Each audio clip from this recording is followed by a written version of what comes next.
أصبحنا وأصبح الملك لله والحمد لله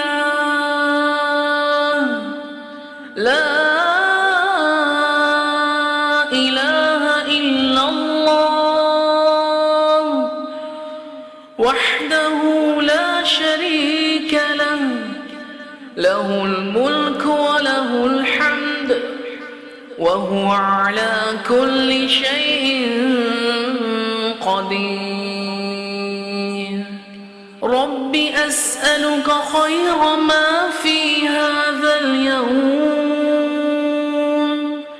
وخير ما بعده وأعوذ بك من شر ما في هذا اليوم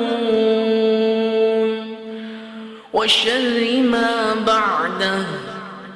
رب أعوذ بك من الكسل وسوء الكبر. رب أعوذ بك من عذاب في النار